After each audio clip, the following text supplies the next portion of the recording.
여기서부터.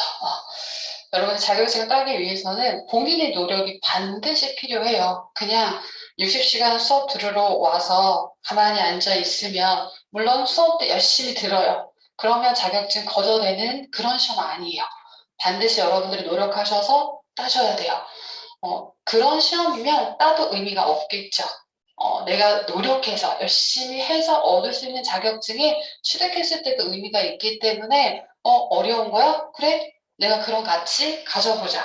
그런 생각을 가지고 준비를 하시면 여러분들이 뭐 이직이라든지 뭐 취업이라든지 실무하시는 데 반드시 보탬이 되실 거라고 생각이 들어요. 그래서 저는 여러분들이 12월 달에 합격을 목표로 한다라는 가정하에 수업을 진행을 할 거예요. 그런데 중요한 건 뭐냐면요. 저는 시험 자격증 위주의 수업만을 하지는 않아요.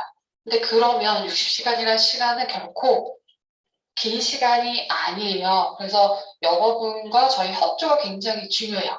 제가 이론과 개념도 충분히 넣어드릴 건데 그거를 잘 흡수를 하고 또 플러스 시험 대비도 할 수 있게끔 여러분들이 잘 따라와 주신다면 여러분들이 이론도 챙기고 개념도 챙기고 플러스 자격증도 딸 수 있는 거예요. 왜 제가 그런 수업을 하냐면 60시간이라는 시간 동안 자격증 위주의 수업을 하면 여러분들 자격증 딸 수 있어요. 한 달 반 정도 준비하면 딸 수 있는데 문제는 뭐냐면 세무, 2급 자격증만 따게 돼요.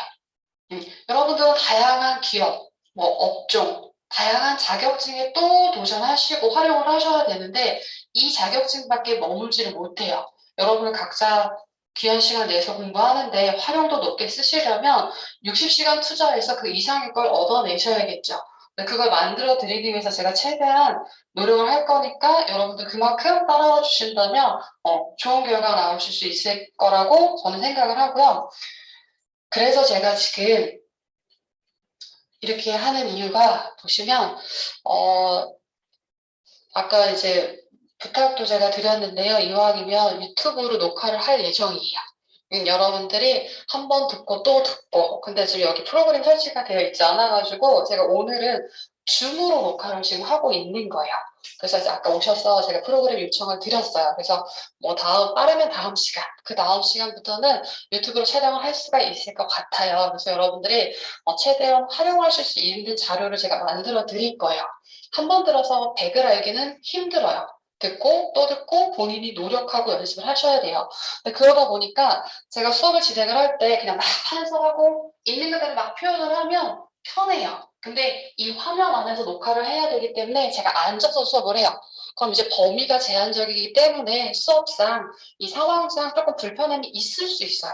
근데 여러분들은 어쩌면 뭔가 자료가 남겨 있는 게 더 공부에 도움이 되실 거예요. 그래서 그런 거 감안하시고 수업을 좀 들으시면 좋을 것 같아요. 그래서 제가 앉아서 할 건데요. 오늘 녹화가 잘 될지는 모르겠어요. 이제 테스트를 이제 해봐야 되는 건데 제가 코로나 상황이기도 하고 마스크를 쓰고 있기도 하고 숨이 너무 차요. 그래서 수업 중에서도 한숨을 자꾸 쉬어요. 그래서 한숨이 아니라는 거, 그런 것만 여러분들 좀 감안해 주시면 되실 것 같아요. 그럼 제가 여러분들 이제 저는 첫날 OT를 굉장히 중요하게 생각을 해요. 여러분들이 어떤 계획을 가지고 어떤 마음을 가지고 공부를 하는지가 중요하기 때문에 제가 간단한 OT를 할 건데 PC들은 혹시 키셨다면 끄세요.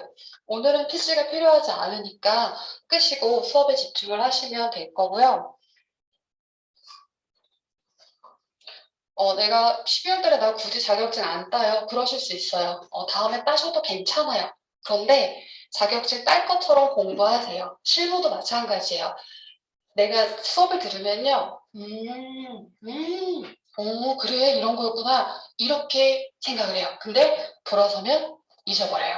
내가 내 걸로 채워 넣어야지 내가 언제든 꺼내서 활용을 할 수가 있는 거예요. 그래서 자격증 딸 것처럼 공부를 하세요.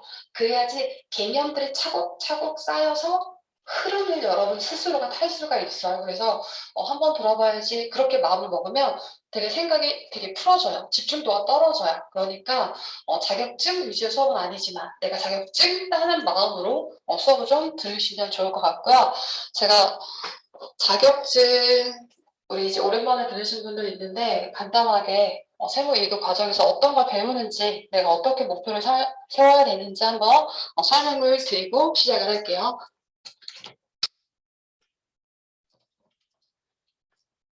생소리를 내면 녹화 소리가 잘 안 좋더라고요.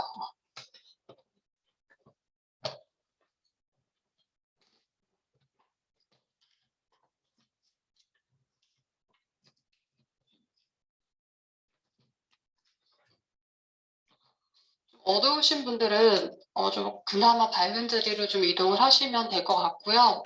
괜히 이제 앞에 안 보이면 안 되니까, 교재도 안 보이면 안 되니까 그런 거 감안을 해주시고 필기 좀 많이 하세요.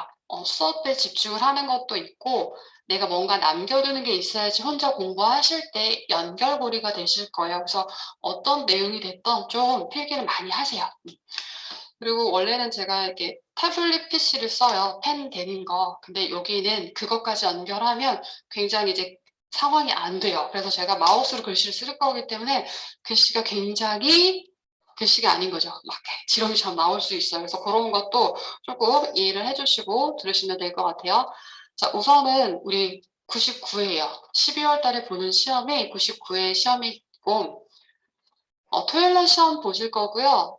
원서 접수가 11월 4일 날 이루어질 건데 단체 접수를 하실 거예요. 단체 접수를 하시지 않으면 여러분들은 11월 3일 날 밤 4일 넘어가는 0시부터 접수를 하셔야 되는데 그러실 필요 없이 여기서 시험장인 거예요. 그래서 단체 접수를 하실 거고 다시 한번 말씀드리는데 시험 볼 것처럼 공부하고 플러스 시험을 꼭 보세요.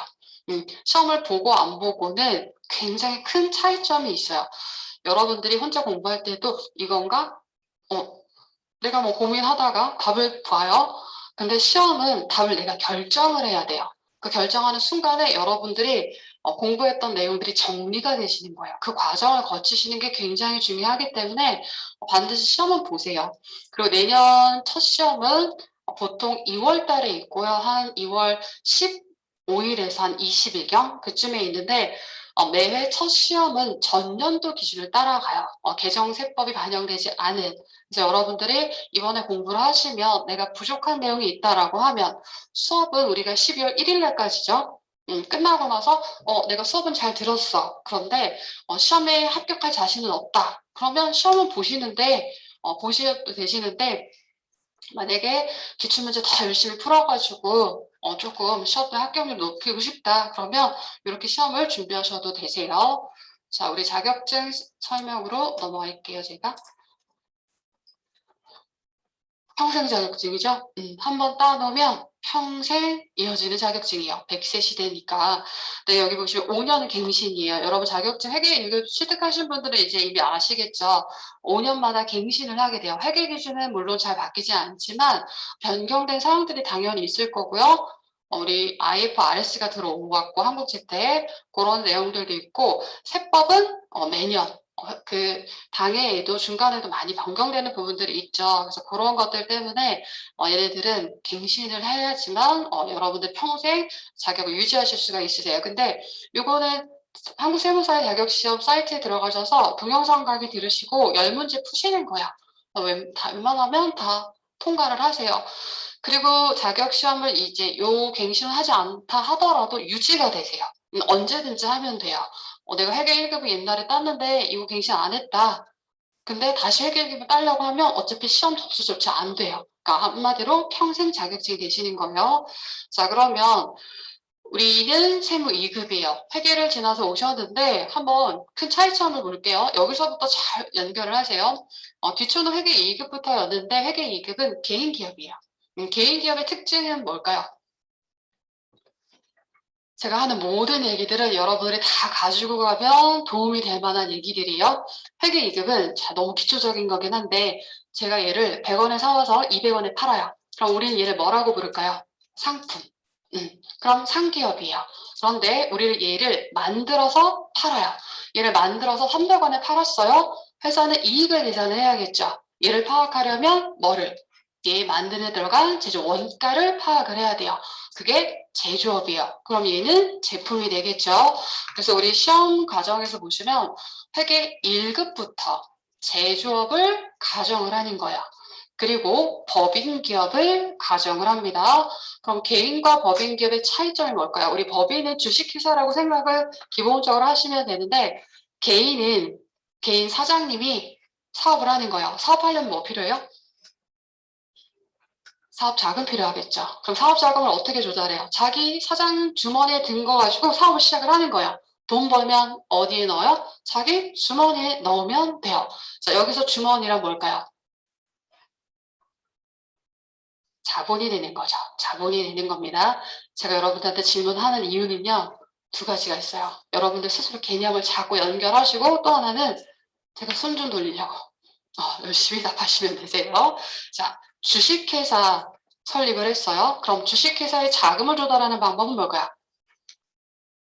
바로 주식을 발행해서 자금을 조달하기 위한 거예요. 그래서 주식회사가 되는 거죠. 그러니 주식을 발행해서 자금을 조달하면 누군가 이 주식을 사주겠죠. 그들이 바로 누가 된다? 주주에 해당을 합니다. 그래서 자금 조달받은 거 주머니에 넣어서 사업을 하는 거예요. 그래서 주머니는 자본인 것도 기억을 해주시면 됩니다. 자, 회계 1급에서는 회계 2급 보시면 그래서 원가가 없는 거예요. 상기업이니까 회계 1급부터 재무회계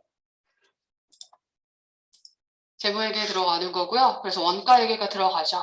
재무회계와 원가회계가 포함이 되고 그 다음에 이제 세금이 들어가요. 그래서 이 부가가치세라고 하는 게 들어가는데 우리 세금은 크게 우리 단순하게 소비세, 소득세 요걸 한번 비교를 해볼게요.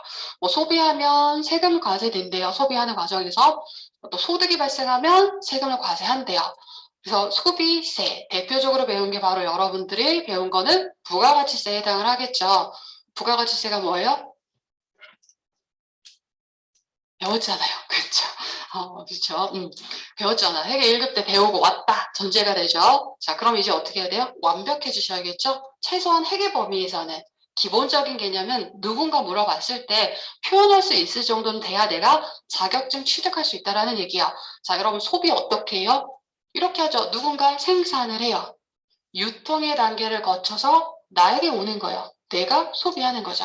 즉 생산과 유통의 단계를 거치면서 가치가 증가돼요. 가치가 증가되는 것에 과세되는 게 바로 뭐다? 부가가치세예요. 그래서 우리 이를 뭐라고 불렀어요? VAT, Value Added Tax. 가치 증가분에 과세됩니다가 부가가치세에 해당을 합니다. 이렇게 계속 복습하면서 가자고요. 자, 그 다음에 돈 벌면 세금 내야 돼요. 소득세. 그래서 여러분들 개인이 벌어들인 소득에 대해서 세금을 내는 게 우리는 줄여서 개인소득세. 법인도 돈 벌면 소득 발생하면 세금 내야 되죠. 걔를 법인소득세, 줄여서 법인세라고 부릅니다. 자, 그럼 우리 회계 때 배웠다. 이게 전제가 되니까 제가 회계 때 배우셨죠? 이렇게 말하는 이유는요. 여러분들이 내가 여러분을 테스트하는 게 아니라 이 정도 범위는 내가 알고 있어야 되는 거구나. 근데 내가 놓쳤다. 그러면 집에 가셔서 반드시 복습하시라는 의미예요. 자, 부가가치세는 우리 1년을 기준으로 하면 몇 번 내나요? 자, 의견이 분분해. 자, 둘 다 맞는 얘기예요. 근데 이제 여기 보시면 이제 확실하게 이제 구분하셔야 됩니다. OT이긴 하지만 우리 부가가치세는요. 1기와 2기로 나뉘어 있죠. 1기와 2기로 나뉘어 있습니다. 근데 법인 기준으로 보면은 세금 너무 잘 거쳐. 중간에 빠르게 세금을 땡겼어. 그래서 결과적으로 어떻게 되는 거예요? 법인 기준으로 신고 4번, 납부도 4번이 되는 거죠. 과세기간은 2기인데요. 결국은 신고 4번, 납부 4번에 해당합니다. 그래서 부가가치세 총칙을 회계 1급에서 배우셨고요. 그럼 얘가 이제 세무 단계를 가게 되면은 세무 단계를 가시면은 회계랑 세무 이제 우리는 세무 2급이에요. 개별적으로 별다른 걸 배우는 게 아니라 이 회계 1급에서 배우셨던 거에 조금 더 플러스 된다라고 생각을 하시면 되세요. 그래서 재무 회계보다 조금 더 난이도 높아지고 원가 회계보다 범위와 난이도가 높아지고 역시 부가가치세도 마찬가지고 거기에 플러스 누구? 개인 소득세가 추가가 되는 거예요. 그러면 여기서 보시면은 부분은 공통된 거예요. 이 부분을 제외한 나머지가 아니라 이 부분을 포함해서 플러스가 되는 부분인 거예요. 그럼 우리는 이걸 배우고 왔다가 전제가 돼야 됩니다. 그래서 그 표현을 한 거예요. 근데 우리가 60시간밖에 안 되는데 요만큼의 범위인데 여기서부터 다시 할 수는 없잖아요. 그렇기 때문에 여러분들이 내가 회계 때 배웠던 것들을 스스로 좀 다져두셔야지만 우리가 시험에 공략을 하실 수가 있습니다. 그렇다고 너무 무방비로 두지는 않아요. 제가 수업을 하면서 계속 복습을 시켜드릴 거고 복습할 수 있는 자료들을 좀 알려드릴 겁니다. 그래서 재무회계 원가회계는 이렇게 이루어질 거고요. 부가가치세, 아무래도 세무 2급이다 보니까 이 부가가치세하고 개인의 소득세 비중이 높아지는 거죠. 세금의 비중이 높아지는 거예요. 그래서 세무 2급으로 가게 되면은 여러분들이 여기 보시면은 단순히 총칙 플러스 세무 2급에서는 여기다 써볼게요. 여러분들이 직접 우리 부가가치세는 잦은 신고 납부 제도예요. 그래서 부가세 신고서를 작성을 하시게 되는 거고요. 잦은 신고 납부 제도예요. 여러분들이 신고하는 걸 국가가 믿어줘요. 신고하는 대로. 그럼 여러분 믿어요? 자신을 믿어야죠. 그럼에도 불구하고 우리 실수할 수 있잖아요. 그래서 만약에 내가 납부 의무를 불이행했다. 그럼 가산세가 나오겠죠. 가산세도 직접 계산해서 내는 거예요. 그래서 가산세가 우리 세무 2급 범위에 있게 되고요. 회사 업종 다양할 수 있겠죠. 회사마다 업종마다 필요한 추가적인 부속 명세서들이 따라가요. 부속 명세서를 작성하는 게 세무 2급 범위에 해당을 할 겁니다. 자, 그 다음에 우리 소득 발생하면 세금 내야 됩니다. 라고 했어요. 그러면 여러분들 소득 있으시죠? 회사 다니고 있다라고 하면 소득이 있어요? 방금 소득 발생하면 세금 내야 됩니다. 월급 받았어요. 세금 내래. 신나게 세무서에 뛰어가서 세금 낼 건가요? 그럴 리는 없겠죠. 그래서 우리는 어떻게 해요? 회사가 소득을 지급할 때 소득의 원천에서 세금을 빼고 회사가 대신 국가에 납부를 하게 되죠. 얘를 우리는 원천징수라고 부르게 됩니다. 그래서 어쨌든 소득세예요. 그런데 세무 2급은 개인 소득세래요. 그럼 개인은 바로 여러분들을 얘기하는데 여러분들은 어떤 소득이 있나요? 그죠. 가장 대표적인 게 근로소득인 거죠. 지금 하는 얘기는요, 이 설명이고, 목표고, 계획을 세우세요. 인 것도 있지만 예고편이요. 여러분들이 앞으로 배우시게 되는 예고편입니다. 자, 요즘은 힘들어요. 이거 소득 생기기 힘든데, 은행에 돈 넣어놓으면 이자 소득. 근데 요즘에 또 외에도 주식들 하고 계신가요? 뭐 받아요? 배당 소득. 또 조그맣게 내가 사업 하나 하고 있어요. 그러면 사업 소득. 그 다음에 방금 말씀하신 근로소득. 그 다음에 뭔가 나에게 이득이 있는 게 내 소득인 거예요. 우리가 지금 내기 싫어도 열심히 내고 있는 거죠. 매달 급에서 막 떼가는 거. 국민연금. 노령이 되면 연금 받죠. 그럼 그것 또한 소득인 거예요. 연금 소득. 내가 복권을 하나 샀어요. 로또에 당첨됐어. 이럴 줄 알았어요? 몰랐겠죠. 이럴 줄 몰랐다의 기타 소득 이런 게 있어요. 그래서 이런 거 나중에 다 외우실 거예요. 이배사 그냥기 하면서 이렇게 다 외우실 건데 어쨌든 이게 개인의 소득에 해당합니다. 그럼 이 중에서 여러분들이랑 가장 밀접한 요 근로소득을 한번 생각을 해보자고요. 여러분들이 만약에 월급을 받았어요. 월급을 월급 오타가 많을 수 있어요. 100만 원을 딱 받았대요. 여러분들이 소득이 100이에요. 그럼 회사가 여러분들에게 100을 주나요? 아니죠. 세금 빼고 나머지만 줍니다. 라고 했는데 이때 세금을 얼마를 떼냐면 대충 떼는 거예요. 간이세표라는 거에 대해서 대충 떼는 거예요. 그러면 매달 대충 떼요. 이렇게 떼는 걸 뭐라고 얘기했어요? 원천 징수라고 얘기했죠. 원천 징수입니다. 그러면 회사가 세금을 이렇게 뗐어요? 그럼 회사가 꿀꺽 먹어요? 국가에 납부를 해야 되죠. 그러면 회사가 나 원천징수 이행 잘했습니다. 원천징수 이행 상황 신고서라는 걸 제출을 하는 거야. 이행 상황 신고서를 제출을 하게 됩니다. 제가 좀 키워드릴까요? 이렇게 해서 이런 걸 제출하는 거예요. 그럼 이거 매달 매달 하겠죠. 이거 매달 매달 할 겁니다. 너무 귀엽네. 매달 매달 하게 될 건데 그러면 개인의 소득세는요 1년치에 대해서 소득을 내게 되는데 매달 매달 이렇게 세금을 대충대충 뗐어요. 그럼 1년치 소득이 얼마인지 확인하고 그 소득에 대해서 세금이 대충대충 더 많이 뗀 건지 덜 떼는 건지 정산할 필요가 있겠죠. 그게 바로 뭐가 된다? 연말 정산이 됩니다. 라는 얘기예요. 그러면 보세요. 회사에서 회계 업무, 이 회계 관련해서 뭐 격리직이라고 하면 업무가 기본적으로 어떻게 되는 건가요? 매달 매달 월급 줄 거고요. 월급 줄 때 세금 뗄 거죠. 세금 잘 뗐습니다. 원천징수 이상신고서 제출을 매달 하다가 3개월에 한 번씩 부가세 신고 납부하고 그러다가 또 1년이 되면 뭐 한다? 연말정산. 그래서 이러한 실무적으로 우리가 회계 업무에서 가장 많이 쓰는 것들을 어디에서 이 세무 2급 과정에서 학습을 하시는 거예요. 그래서 여러분들이 수업 목적상도 중요하지만 회사 업무 관련해서도 굉장히 중요한 과정이다라고 생각을 하시면 돼요. 그래서 여러분들이 이 과정 열심히 들으시면 실무적으로도 활용도가 높겠죠. 뿐만 아니라 내가 어차피 개인이에요. 내가 어차피 납세 의무자인 입장에서 이러한 기본적인 세금을 알고 내셔야 되겠죠. 그래서 그런 것들을 다룬다라고 보시면 되세요. 그래서 여기서 조금 더 나아가면 이제 뭐가 된다? 법인세, 세무 1급. 그래서 여러분들이 이 세무 2급을 열심히 낮으신 다음에 여기까지 열심히 낮으신 다음에 플러스 뭐 하시면 돼요? 법인세 하시면 되세요.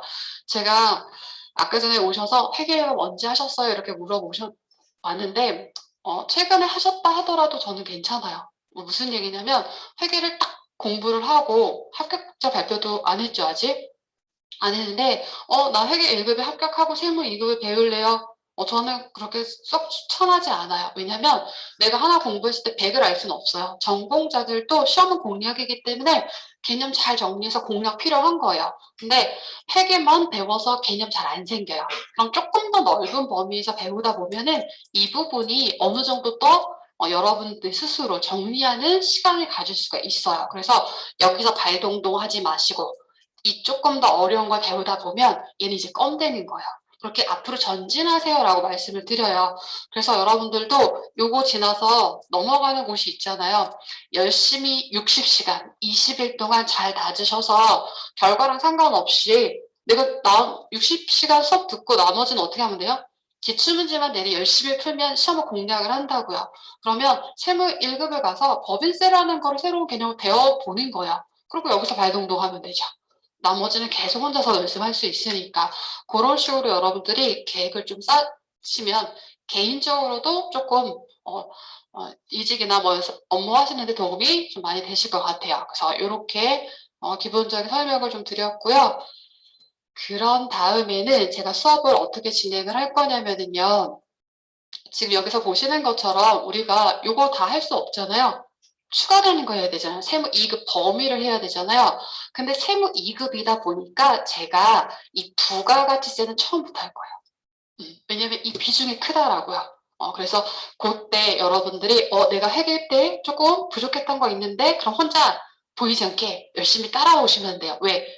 부가가치세는 복습인 거잖아요. 요 회계 범위를 지나서 이렇게 갈 거라고요. 그럼 요거 할 동안은 옛날에 회계했던 거니까 나 조금 원활하네. 그렇게 생각되시는 분들은 요거 빨리 따라잡으시면 돼요. 플러스 원가 회계. 그래서 요런 거 할 때 제가 내일 정도에 제가 원래 카페나 이런 거 잘 관리를 못해서 안 하는데 비대면 수업을 이제 실업자 과정에서 하다 보니까 비대면 학생들이 자료를 받아야 되잖아요. 그래서 카페를 만들었는데 거기다가 수업 끝나고 수업 자료를 가끔 올려요. 그래서 여러분들이 그 카페에 오셔가지고 회계 때 수업 자료를 가지고 공부를 하세요. 그러면 조금 더 연결하기 쉽겠죠. 학생이 직접 필기한 게 있어요. 그래서 그런 걸 보면은 연결이 잘 되시니까 제가 내일 카페를 알려드릴 거예요. 그래서 이거는 이제 비대면 학생 때문에 급하게 만든 거라서 비공개예요. 제가 카페를 알려드리면 그때 들어오셔야 제가 승인을 해줘야지 확인할 수 있기 때문에 그렇게 하실 거고 그럼 어떻게 알려주냐면은요. 휴대폰을 수업 때는 안 하십니다. 지금만 카톡 하고 계신가요? 카톡? 또 어떤 학생이 승인해달라고 했는데 카톡을 여시면요. 제가 오픈 채팅방을 할 거예요. 오픈 채팅방을 카톡에 보시면 대화창 있죠. 대화창의 오른쪽 끝에 보면 말풍선에 플러스 돼 있는 거 보이세요? 그거 누르시면 오픈 채팅이라고 보이세요? 오픈 채팅 눌러서 검색을 해 보실게요. 전산세무 2급 강남 그린.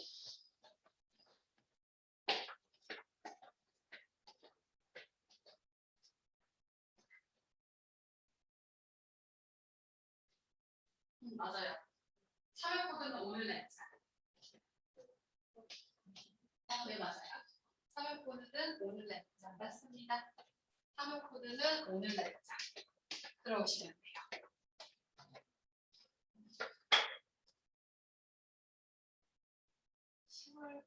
오늘이요? 오늘이요? 자, 오늘 18일이에요. 1018. 1018. 1018로 들어오시면 되세요.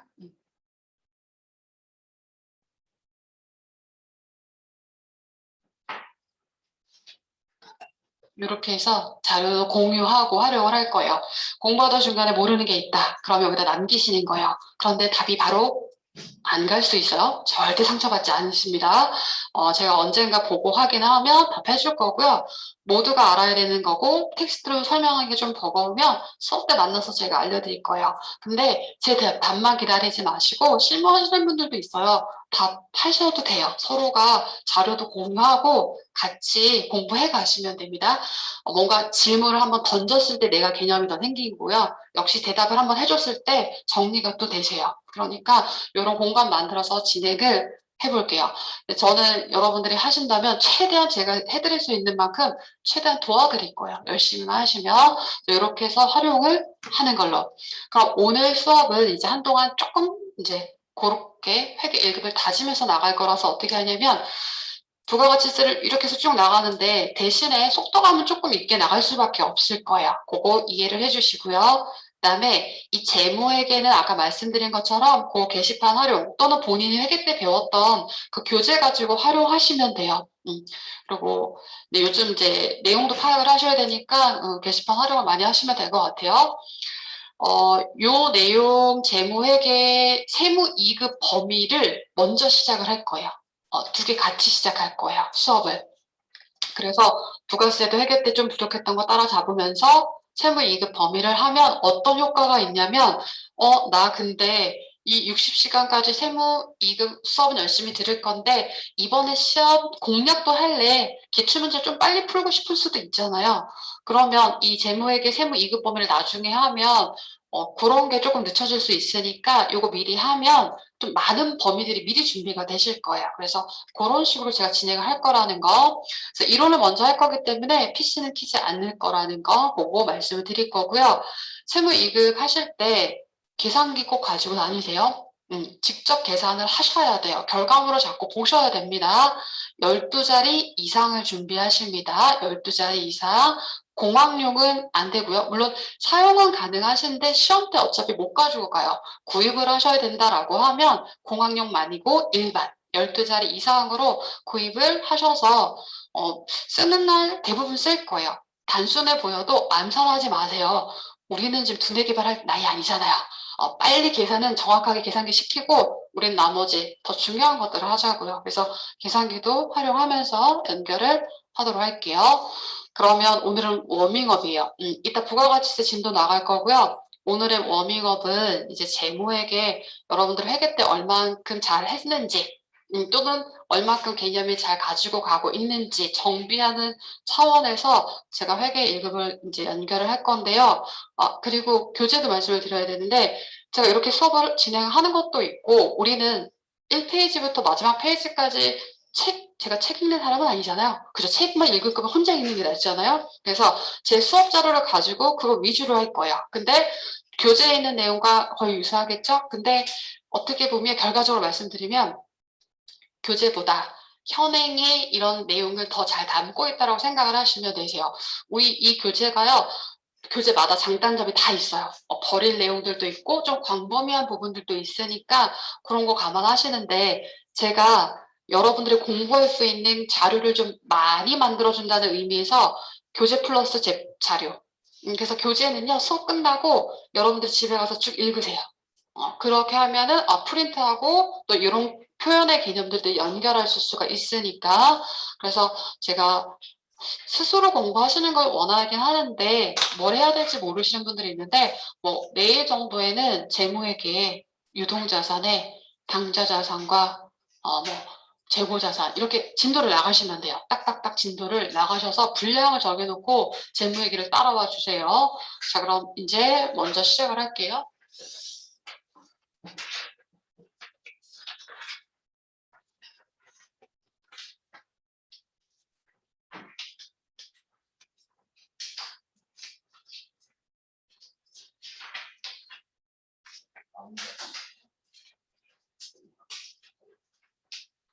되게 깨알 같아요. 어두워서 더 안 보일 수가 있는데 따로 필기하셔도 돼요. 아예 비어있는 거나 마찬가지고 따로 필기하셔도 되세요. 너무 작죠. 제가 프린트물이 많다 보니까 크게는 못하겠더라고요. 그래서 그거 너무 작다 싶으시면 따로 필기를 하시면 됩니다.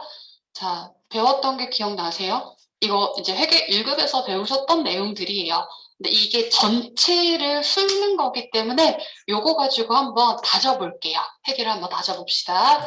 많이 필기하세요. 쉬워도 필기하세요. 왜? 쉬워? 그럼 나 외우면 돼요. 그래서 각자 다 정도의 차이가 다르기 때문에 한번 해볼게요. 제가 안 드렸어요? 펜이 없어요. 진작 말하지.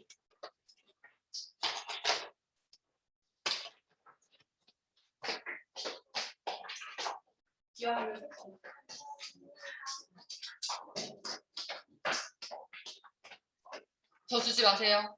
가져요. 알죠? 갖고 열심히 공부하세요. 네.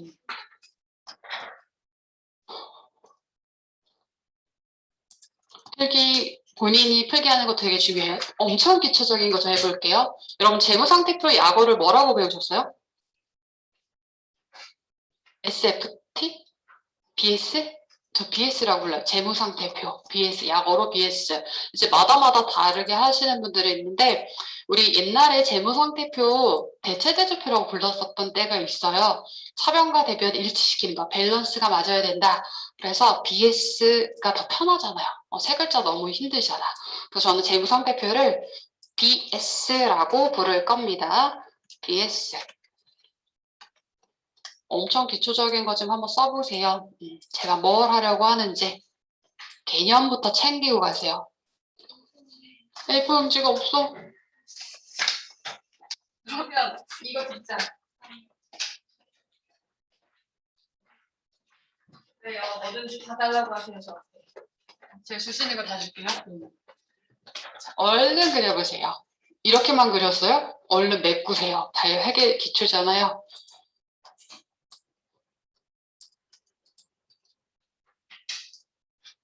오늘은 시간이 투자할게요, 제가. 이런 기초지만 기초부터 다지고 갈게요. 얘 누구예요? 인컴 스테이트먼트 IS 손익계산서이지요.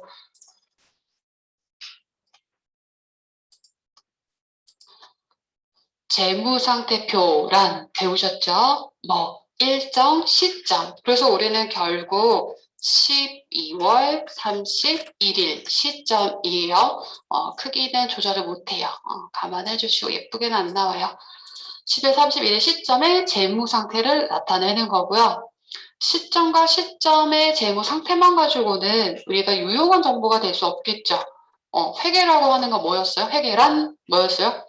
이거부터 얘기해 볼까? 회계란 우리 회계 배우고 세무 2급인데 회계가 뭔지는 얘기해 줄 수 있어야 되잖아요. 회계란 뭐 특별한 어려운 표현 필요 없어요. 회계 기업에 관심을 갖는 다양한 이해관계자가 뭐를 해야 돼요? 어떠한 의사결정, 그냥 의사결정이 아니라 합리적인 의사결정을 할 수 있도록 기업에 관한 유용한 재무 정보를 전달하는 일체를 얘기합니다. 기초자료 보시면 다 있으실 거예요. 자, 그러면 시점과 시점의 재무 상태만으로는 유용한 정보가 될 수 없다고요. 그 기간 동안의 경영 성과를 손익계산서로 반영해 주세요. 그래서 일정 기간 동안에 1월 1일부터 12월 31일에 경영성과를 손익계산서로 나타내 주세요. 자, 제가 이거 쓰고 있는 동안 이미 쓰셨나요?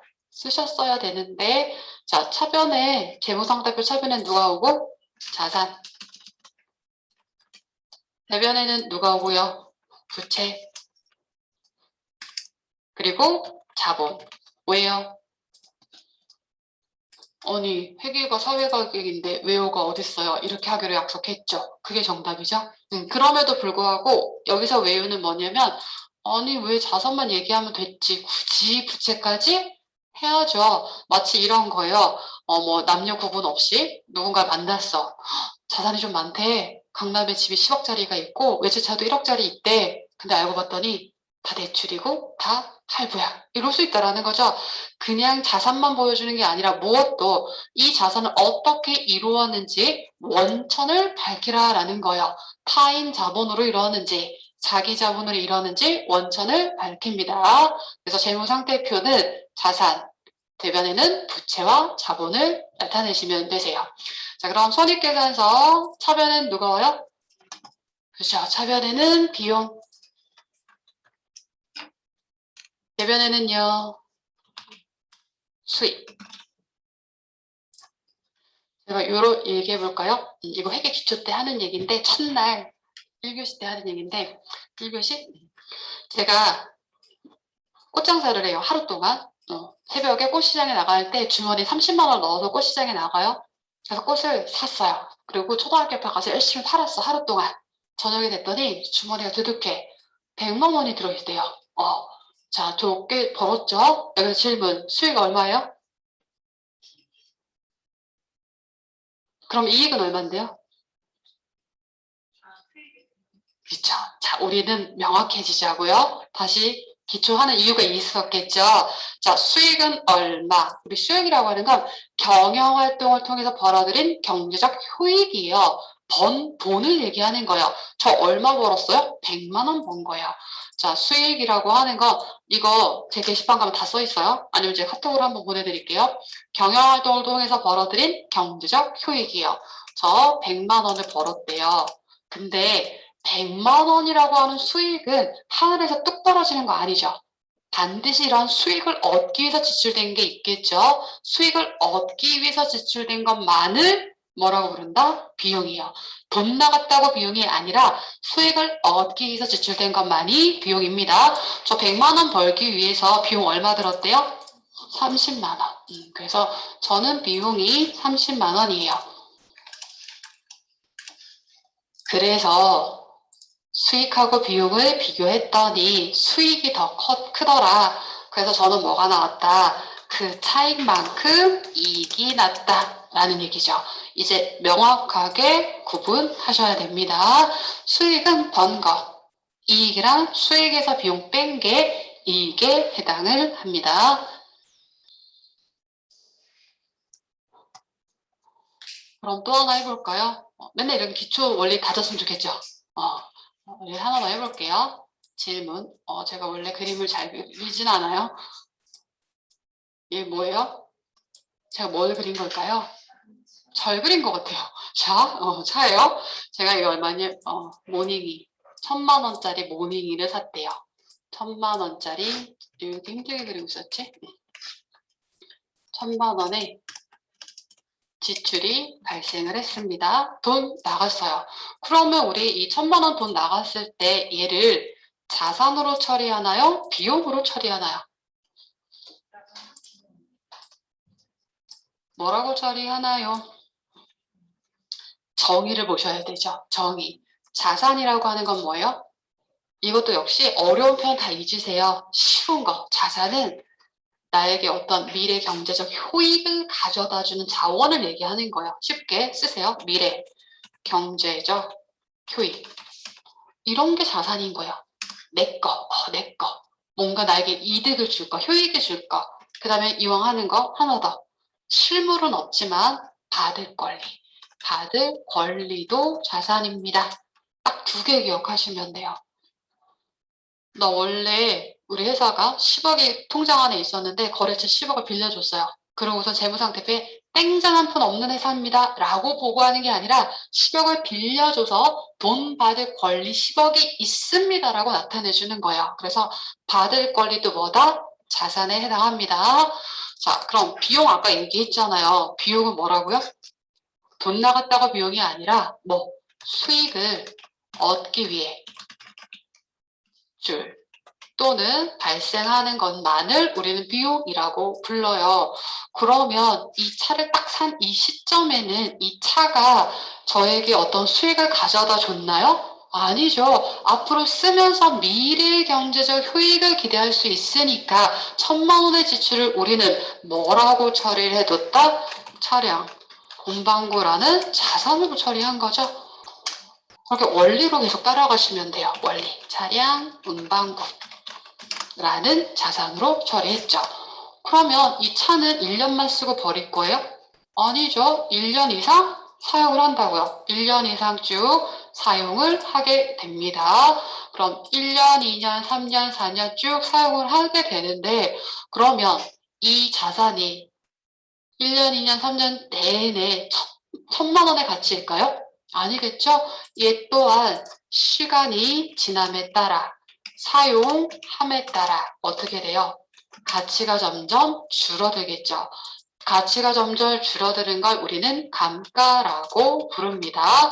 그럼 내 자산의 가치가 줄어드니까 그만큼 자산을 줄여야겠죠. 걔를 우리는 감가상각이라고 부르고 그만큼 내 자산의 가치가 줄었으니 회사 입장에서는 손실, 비용이죠. 그래서 우리는 얘를 어떻게 처리한다? 감가상각비라고 처리를 하겠죠. 그런데 얘가 얼마큼 가치가 줄었는지 눈에 보이나요? 어차피 안 보여. 그래서 합리적인 감가상각 방법에 따라서 우리는 감가상각비라고 인식을 하는 거죠. 눈에 보이지 않으니까 자산을 직접 차감하지 않고 어떻게 했어요? 간접적으로 줄이는 누구를? 감가, 상각, 누계 이렇게 처리했었죠. 상각, 누계. 기억이 나세요? 이렇게 처리한 거 눈에 보이지 않으니까 간접적으로 이렇게 줄였습니다. 그러면 여러분 이 감가상각 한다는 거 기억이 났어. 그럼 감가상각비라고 비용 처리했잖아요. 이게 뭐야? 바로 왜 사용했겠어요? 수익에 기여했으니까.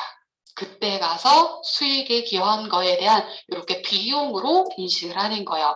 그래서 이런 회계처리 가장 기초에서부터 여러분들이 따라가시면 돼요. 원리를 파악을 해보시면 됩니다.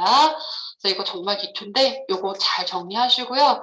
시간 조금 지났는데 10분 쉬었다가 이제 진짜 내용 들어가도록 할게요.